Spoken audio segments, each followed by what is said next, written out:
This is Byblos Live, and my name is Nephi Khaliki, and we have a special surprise for you today. There's an art festival going on in town today, and Byblos is getting in on the action.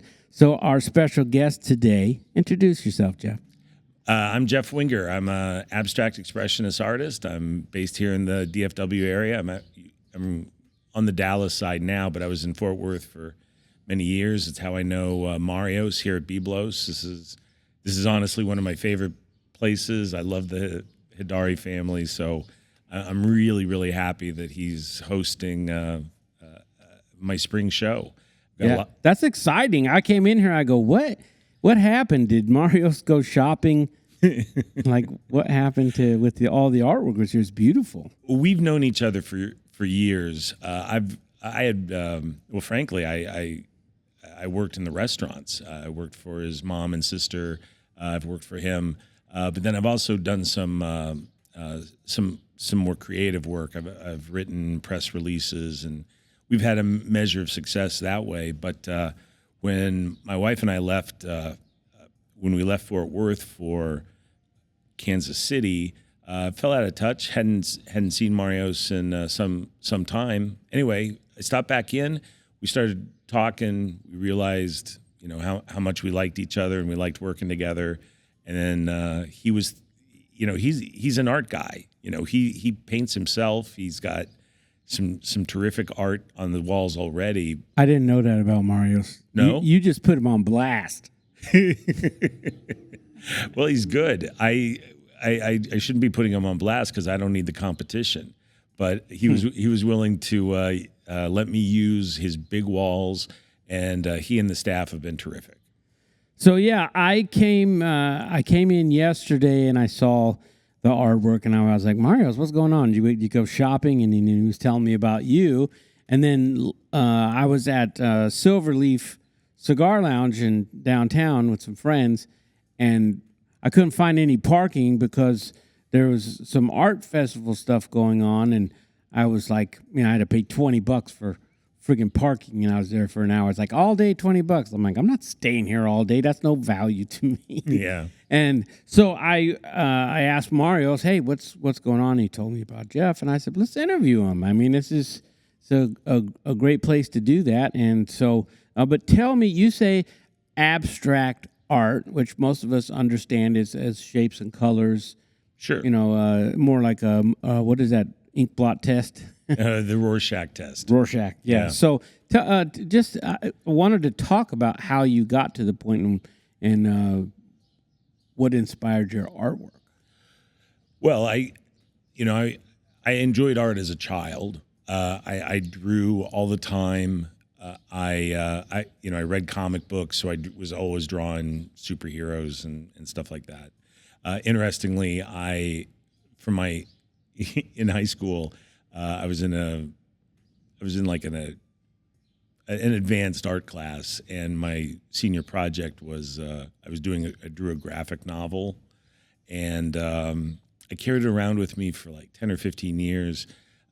But some family friends, some Vietnamese kids, I'd seen what they were doing, and their stuff was so much better than mine. It was so far advanced. I got home and I took the graphic novel that I've been carrying around since high school, and I took it straight out to the dumpster. So I mean, I have some sort of art foundation.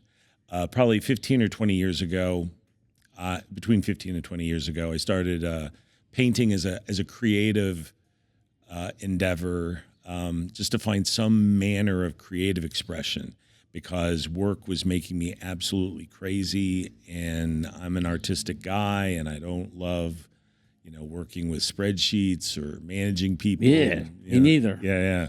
So I started painting, and got some positive feedback. My wife tells the story about coming home and seeing me in the garage, and she's like, "Oh, so that's what you've been working on," which is, never like my favorite thing to come out of my wife's mouth.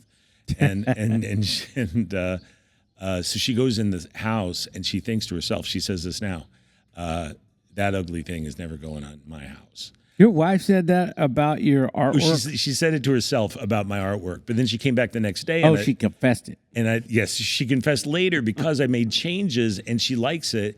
And now, even though I think my art's actually moved a long way forward, I think I would get rid of it. And she likes it. She doesn't like it for sentimental reasons. There's no sentiment to be found in that woman. She likes it because she likes it. You know she's going to see this shit, right? She probably, maybe she's not one for podcasts, but we'll see. So I'm also an artist. I'm a musician. I've been a professional songwriter for a long time, and I don't get to do as much of it as I want to. But it has its ebbs and flows in life. But music saved my life. If I didn't have that, I'd probably been some serial killer or something. Right? Just it's important that we have an outlet, and it's to maybe draw a correlation between what I'm doing in Fort Worth, Texas. Might seem like a far stretch, and to compare it as doing the Extreme Cowboy Fast Draw, where we're literally using rubber bullets to shoot each other in a contest of stupidity, right? That's essentially what it is. However, I do believe that if we don't have those outlets, like you said, and like I've felt about music, well, then what happens is we create a pressure cooker, and that pressure cooker, it can lead to bad things. Yeah, obviously, usually we got a lot of room to maneuver between artistic expression and serial killerdom. Usually, people just have some sort of breakdown. Sometimes there's a short gap between the two. Okay. I think, not everybody feels it. A lot of guys, they would go out on the lake on a boat, and they are invigorated and ready to face the week. But that's their outlet. Yeah. Who's to judge which one is right or wrong? No, I'm just saying I'm so happy that I got to a place where I can indulge this creative side of me, because I get more satisfaction from a painting or, sometimes a poem, whatever, than I did. Than I do doing some of this other stuff. My country friend Steve, he loves to go off-roading and shooting and doing these country things, right? And I think that's great for him. You call that country stuff? I do. You refer like guns and fishing and 4x4ing. Yeah. And what about... You don't think that's country? No, I think everybody can. I'm originally from Las Vegas, so we did all that stuff, but we didn't refer it to. We called it, 2A stuff or, gun fever, something. What's 2A? What's Second Amendment? Oh, see, we're yes, we're so down with it that we shorten it, and we still know what we're talking about. Yeah, but. Yeah, I guess it could be country folks enjoy it too, but I think everybody likes that stuff. Well, so I grew up in Denver, and I'm a suburban guy. That's just have to say yuck. To the suburbs or the Denver suburbs? Denver. Yeah. Sometimes I kick myself for leaving, but other times, it's become a very big city. That's funny because I wanted to kick you for living there.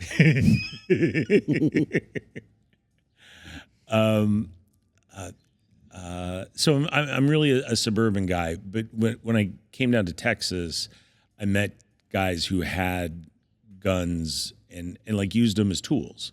They used them around their acreage and like a .22 to kill snakes and stuff like that. So it opened my eyes to the fact that these things are useful other than what they're often painted to be. So well, the truth could be said, or that could be said about artwork, right?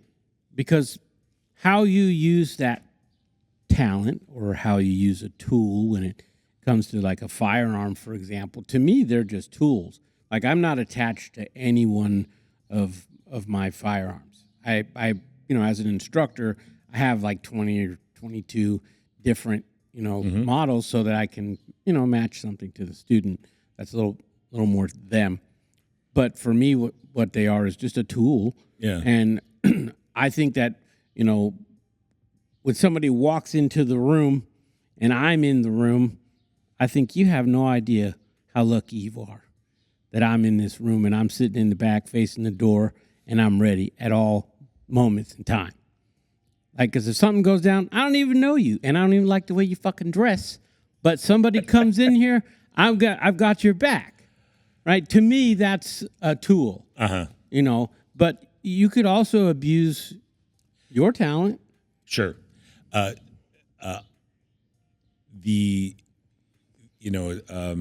It's been argued that all technology is value neutral. It's how you use it. Certainly over the ages, we've seen art used for propaganda purposes. The Soviets had a terrible system, right? Think about the prick that designed the swastika. Well, that's borrowed from India, Tibetan right? or something. Certain Eastern religions use it. There's a temple of 10,000 Buddhas in Hong Kong, and as a much younger man, it's like there's like 782 steps or something up the side of this mountain, I guess, to get to this temple.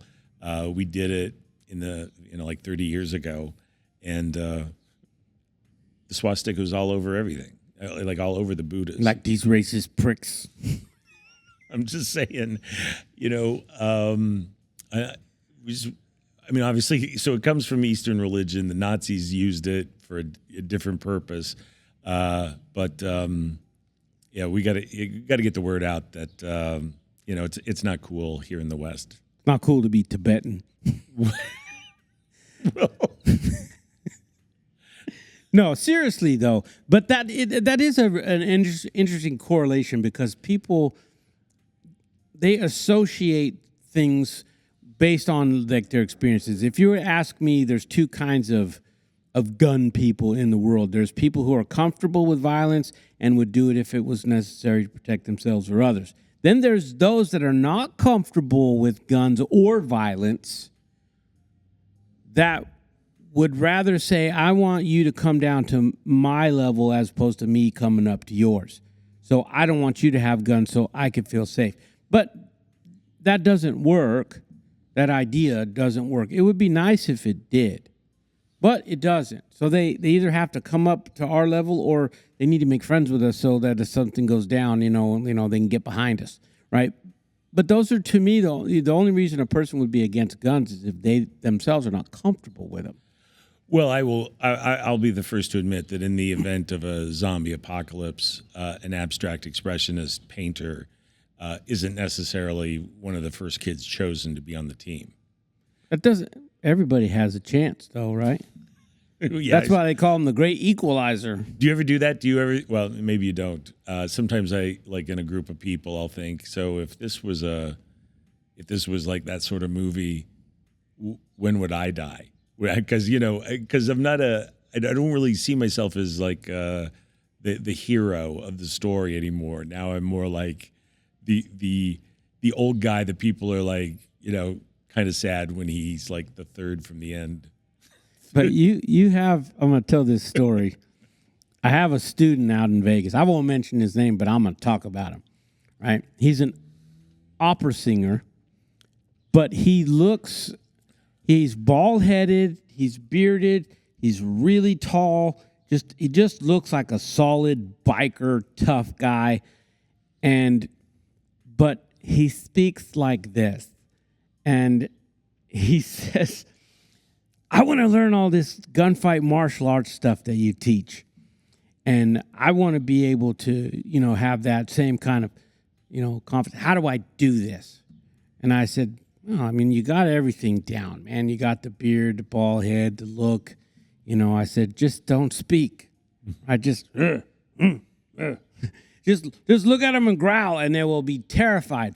Because you have to, and he's somebody I can joke with. Yeah. That, but you have to accent the things that you have that work. And I'll be honest with you about self-defense. It's 90% about your confidence in the situation. Yeah. You know, and that's why you have face-offs in martial arts. That's why we're going to have face-offs in the Extreme Cowboy Fast Draw, right? Because you can get in somebody's head at that moment and you can beat him. If you could break his confidence, Yeah. you're going to get him. So I honestly, I didn't think that when we started this conversation that art would lead to guns and guns would lead to art and we'd be solving the world's problems all at once. But there's definitely a correlation between expression and having an outlet and using your talents and your tools for a positive reason. I think that there's as much responsibility in you as an artist and there is as me as a firearm defense trainer. So I was just going to say, right. So going back to the Soviet style is a terrible, brutal, oppressive system, but those cats had a great modernist aesthetic. So like some of their propaganda posters are really good. You know? You mean like Diabolically Genius? Yeah. Well, you know what? I mean, okay, so please don't get me wrong. I'm on the side of the angels here. Freedom rocks. But the Nazis had an interesting aesthetic too. They would have these like beautiful people in their statues, and they're two totally different, right? The Nazi aesthetic was much more traditional, and the Soviets were much more willing to break with the past. I mean, as part of the Soviet mentality, to break with the past and to embrace the modern. And so, it's just this. So some of the stuff they made looked cool, but of course it was crap, and it didn't work because So it actually came from China. I don't know. I'd have to look into that. Yeah, don't worry. I'll be the one taking the heat if somebody gets pissed off. No, it's fine. No, I have I actually recorded my own podcast for a few years. Right? Yeah, I did, and we gave it up. It got hard to schedule with the guys. I really enjoyed doing it. Well, podcasts, it helps if you have like I was on the radio for 6 years on Fox and on NBC Sports, and I was on Odyssey Network, and finding guests, it's a pain in the ass, man. So it's just best if you be a know-it-all is better in the radio business. Well, I'm glad I was in the next room when you needed somebody. No, I brought this here for you. Okay, cool. I brought it here for you. Mario said, let's do something because I want to feature people in Dallas-Fort Worth area because I think Dallas-Fort Worth is worth it. Like I moved here, not to make this about me, but I moved here I would say on a whim. I came down here on a human trafficking case in November, and I worked that case for 3 months, and then I was like, I'm not going back to Vegas. I'm not going back to Vegas. And I went, I've been there 30 years in Vegas, and I came to Fort Worth, and I fell in love immediately. And it's not because everything's brand new. It's not Dubai, right? Everything's, the streets are paved with damn near gold, right? There's a history here. There's a culture. Vegas doesn't have a culture at all. It's gambling, strippers, prostitution, right? And now government corruption. That's not a culture. And the people here were different. They were more friendly. Even the homeless people are better, right? I'm sure the mayor's very proud of that.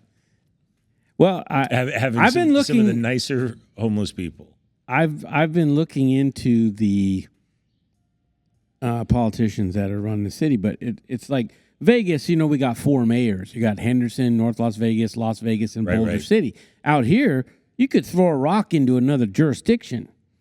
Like it's like, who cares about making friends with a city councilman or a mayor or a county commissioner because there's so many of them. And people don't realize in Vegas, how small it really is. Yeah.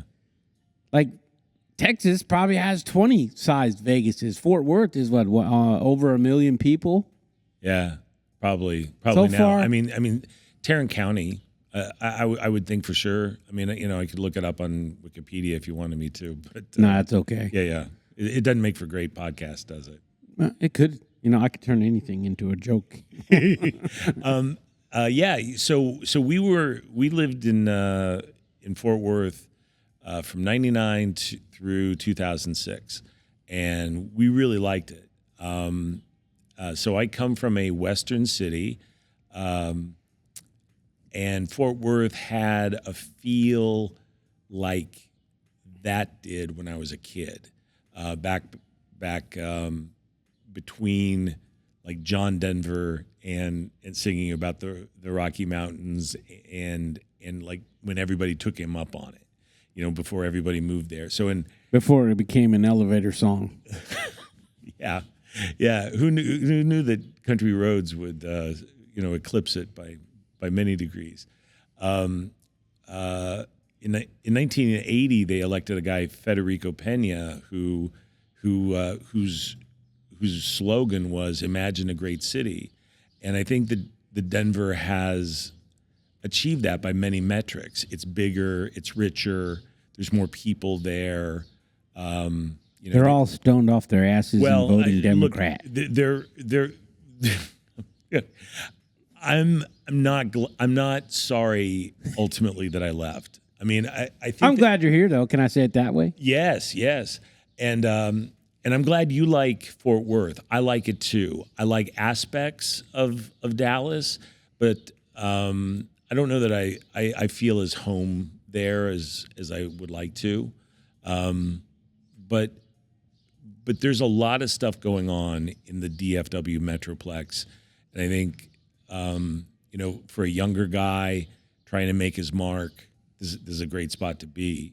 It's just that my mark is made, and I'm not really a younger guy, so that doesn't mean anything. Well, you're only as young as you feel. Yeah, so I think unless you have diabetes, then you just feel old. One of the things that I'm trying to do is transition into the next phase of life. Wait. Transition. Clarify what you mean. Well, I didn't mean to throw you for a loop. I had to throw that joke in there, right? Gary Goldman, they have medicine for that now. The comedian Gary Goldman said, I don't want to talk about retirement because that suggests some level of preparation and financial security. So like this comedian, I don't have any of those things. But I do have to consider a time when I'm not able to work as hard at a day job as I currently do. And so to that end, I've been painting, and I've been working very hard to do it. And I think that I'm since I think in the last 4 or 5 years, I've put more effort and worked hard to improve. And you can see, I've taken pictures of everything, and I can see improvement, and I'm trying to do interesting things. One of the things that I'm doing is using, paint in an active and visceral way. What Jackson Pollock called an action painting, and what I call a splatter painting. But I'm using a happier, more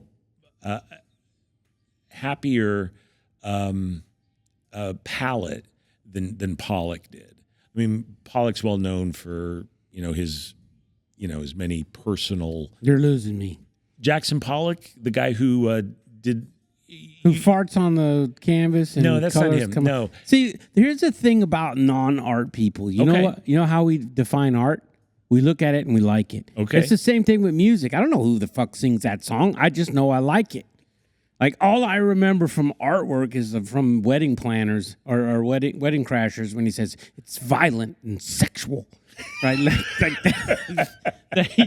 He just describes the painting that he leaves above the mantle. Yeah. It's like, Well, yeah, that works for most artists. Just do you love it? I mean, that's yeah. it. I mean, nobody goes that deep into art, but artists. Okay, then let me bring it back. So I've got some painting where I have some paintings where I throw the paint, where I drip the paint, where I splatter and move it around a little bit, and yet I'm using happier colors, oranges, and so it's not reflective of an inner storm, but if not tranquility, at least the search for it, the desire to get to, I don't know if Zen's the right word, but just that's an artsy fartsy word, but I knew what you meant. A level of peace, a sense of peace, tranquility, I guess. So some of those are in the other room, and I've experimented with that medium. I've done some other things too. I've painted some abstracts of the top of the pool, the way the light shimmers on the water in the pool and makes ripples, and I just dig that so much. You know what I would do with art like that? I would take people I don't like, and I would dip their face in paint, and then I would mush it against the canvas, and then try to make something out of shit. You know what? Art Basil's got a show in Miami Beach coming up in October. That sounds very marketable to me. Yeah, it does to me too. I mean, see, but think about it. That's the same way I am with Extreme Cowboy Fast Draw. Is part of me is like, man, I can't wait to invite some of these keyboard warriors that are always talking shit online. Like, no more talking shit or sign up, right? And if you don't want to sign up, then shut your mouth. Step to the line. That's where we need to go with it, I think. Okay. Right? But honestly, though, not to change the subject, because to me, art, it's the same thing. It's an artistic expression for me. I think we need more violence in the world. Do you? I do. I think we need controlled violence. We need an outlet. Because you know what happens if somebody just keeps taking it and taking it and taking it, I mean abuse. Yeah. Eventually, there's not going to be a measured response. There will eventually be one, whether it's at 200 PSI or 300 PSI. It doesn't matter. Eventually, there will be. And if you let it go, the bigger the pressure, the bigger the explosion. And this is what happened with the postal shootings, back in earlier generations when people say, I was going postal. Yeah. That term comes because there were like 37 people killed in postal shootings by employees of staff, coworkers, or other supervisors. I remember. And what happened was they had just adopted this new marketing and personnel management guru that said, we're going to take a hardline approach to numbers and production. And if you don't meet your numbers, you're out of here. Well, these are people with benefits and 401ks and a good government job, a house payment, car payment, a wife, like their life was set in a good government job. And now they're being threatened by their managers that if they don't hit these numbers, they're out of here. And then combine that with the fact that they were in all brick buildings with no windows. Yeah. Hours. Pressure cooker. Sure. Right? Okay. And what happens? Like there's a symbology to violence. There is on almost an artistic understanding only to the person doing it. To the rest of us, you're out of your freaking mind. You're not making any sense. But there is an element when I say I think we need more violence. It's like it's getting to the point where I'm really frustrated because there are a lot of people that have said things about me or to me that they really deserve to get punched in the face. And that would be the best thing for them, and it would be the best thing for me, right? That's the best thing for a bully, right, is to get punched in the face. And the best thing for the kid getting bullied is to punch him in the face, right? I see your point. It's funny you should bring that up. I was thinking recently about how I handled things in high school. I would respectfully say, I would respectfully modify what you're saying. I not signing on to more violence, but I think everyone needs a healthy outlet. We're saying the same shit, Jeff. Okay. But that's because people have a negative connotation with violence. Not all violence is bad. There's a time and a place for violence in the world, like to help other persons or to protect other persons, or justice. You know what's wrong with kids? Like Mike Tyson said this. The guy keeps saying wise shit. People don't expect it from him. But he says that y'all on the internet become too comfortable saying stuff and not getting punched in the face. Mm-hmm. And I agree with that, because there are some words that should result in someone getting punched in the face. Well, or even the way people, road rage incidents, right? That's just nonsense. Drive away. Oh, I quite agree. But someone talking smack, call your wife a bitch right to her face, and you're standing there, that guy's getting punched. Yeah. He just agreed with me. Podcast over. Hurry up and close the tape down before he changes his mind. I gotta win. Okay. You know what though? I'm Team Rock, not Team Will Smith. I think Chris Rock. I am. I think Chris Rock had every right. It was fair game. The Smiths had made a deal about it, and frankly, Smith laughed at the joke in the first place. And then I don't know if that's a fair analogy to promote within our culture, because that whole thing was staged. Okay. Well, that's. Have you seen the original version from the 30s? It's almost verbatim the exact same thing. Keep my wife's name out your mouth. It's from, look it up. From something? I didn't know that. They were reenacting a scene, because the problem is was it the Emmys? The Oscars? The Oscars. They're in the shithole, right? They're in the tank. Nobody so they watches needed it. something right. to get publicity. Otherwise, Will Smith would go to jail for that. He got an award. He on TV. Yeah, okay. He assaults someone. So of course it was BS. But the point is, look, I'm not a pacifist. I'm a lazy, rebel, right? People say stuff and run their mouth. I go, it's Tuesday. I've already done my cardio for the week. If you make me do it another time, I'm really gonna fuck you up, right? Because I don't want to do cardio today. So shut up.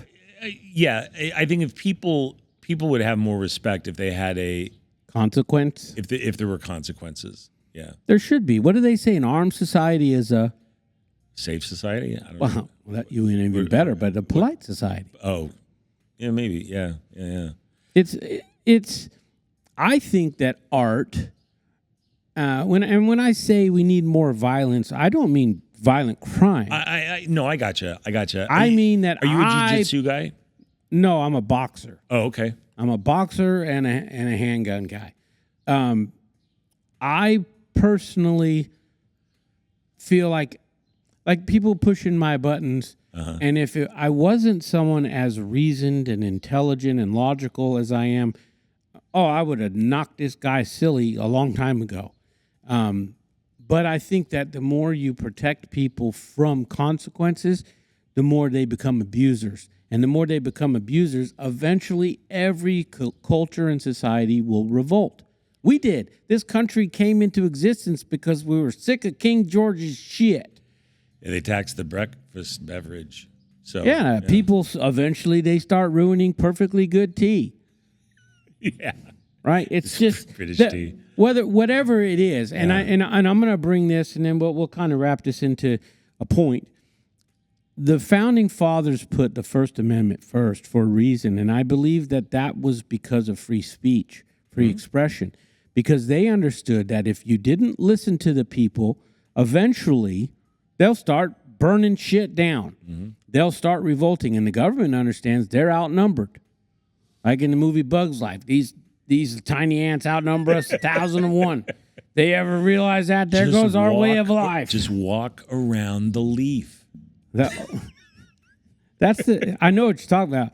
I think that's a great analogy, even though it's fuck Disney, in our current, feelings about their organization because we find some things out. But I think that it's important for people to have an outlet. And yes, I'm saying it in the worst possible way because people raise eyebrows and they go, "Do you know what that asshole said? He should go back to Vegas." Right?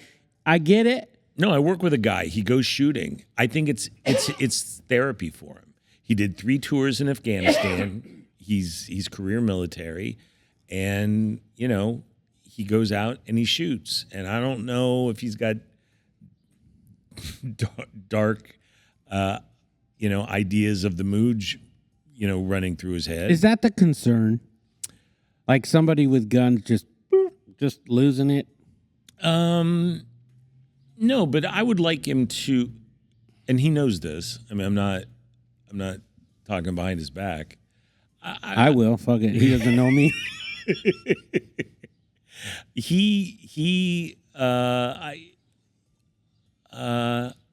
You know what? He has every right to do what he wants. That's a cop out. You didn't want to say it. I'll say it. Right? There's some people that are in, I'll say my industry that I'm concerned about, right? That's why I'm in the role of an instructor. Yeah. And I want to look at a person's disposition more than anything. Are they easily prone to anger? Are they a coward, right? Cowards are fucking dangerous, right? Because they'll do crazy shit because they're scared, right? A confident person, he's the last person to get in a fight. You know that scene, the character in Saving Private Ryan who was revealed to be a coward? But he came too late with it. I know that scene makes me want to cry. That guy, that was the most hateful thing I've ever seen, his cowardice. I don't ever want to be a guy like that, He was despicable. He was terrible. And then when he behaved.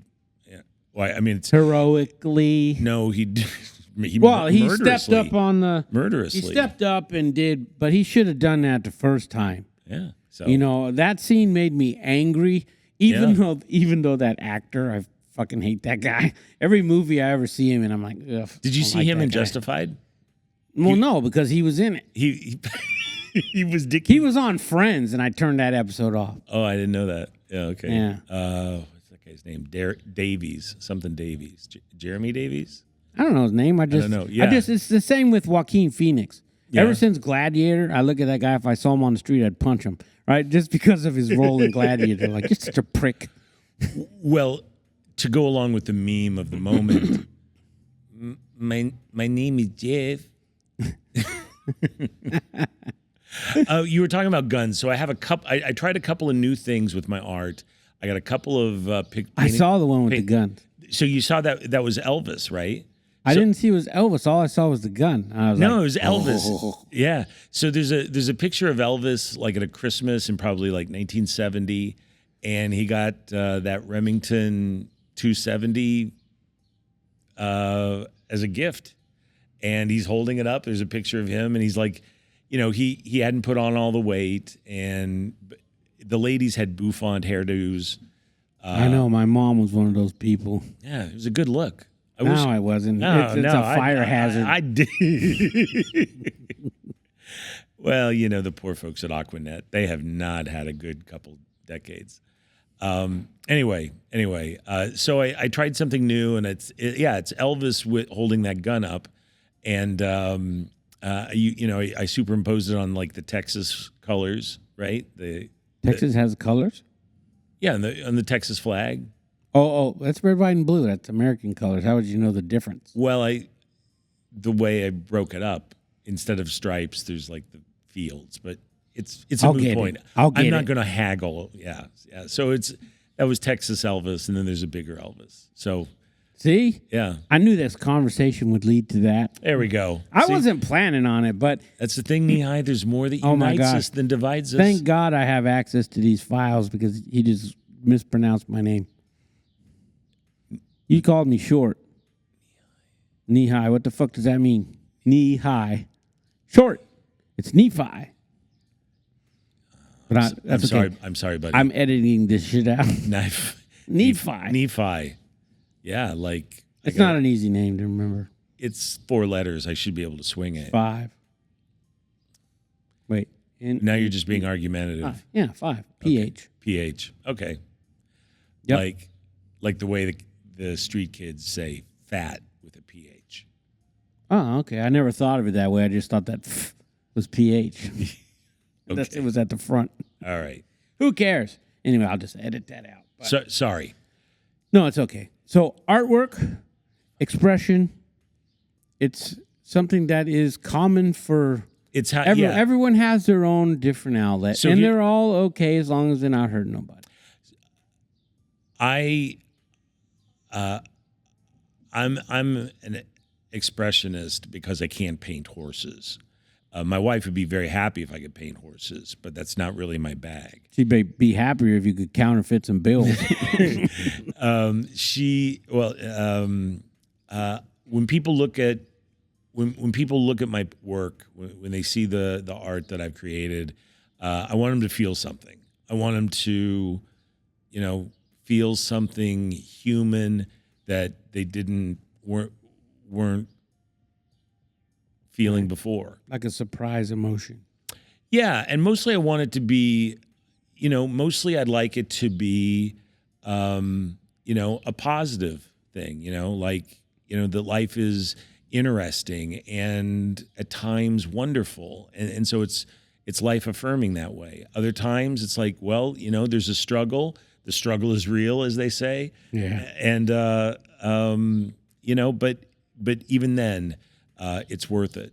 So that's what I'm looking for. And, people can, may I be so bold? May I shamelessly promote myself and say Well, that? I was going to ask you how do people get in touch with you and find out more about your art? Yeah, so that's a great place would be to start online at wengerabstracts.com. It's WENGER abstracts. We'll put it on the screen. Thank you very much. And mostly I use Instagram, and it's at Wenger _abstracts. So All right. that's where to see the bulk of my work. Well, folks, check him out. I've enjoyed our conversation, Jeef. And I look forward. See, you just called me a cultural imperialist. Really, Jeef? No. It must have went over my head. Not hard when you're knee high. Sorry. Nephi. That's all right, brother. But yeah, I did enjoy our conversation, and I did too. And we could, pick this up again sometime. And make sure you check out his artwork online. We'll put it on the screen, and make sure to come to Byblos. Right, the food here is amazing. It is. Right, I literally wanted them to make meal prep for me because I want to eat it every day. Do you mind bagging this up for me for the week? Yeah. Yeah, I would. Yeah, and actually, Marios has asked if I would be interested in leaving some of the work up on the art on the walls when the show's over, and it's very generous of him, and I'm happy to do so. Make him put the guns on the wall. There's been some pushback, but we'll see how it goes. In my hookah lounge in Vegas, AK-47 replicas on every table for selfies. That's the number one revolutionary rifle in the world. It's a great rifle. With that, we'll see you next time. Thank you very much. Well, how perfect was that? Were you okay with that? Yeah. Okay. Thank you very much. And I do apologize, Nephi. Oh, no.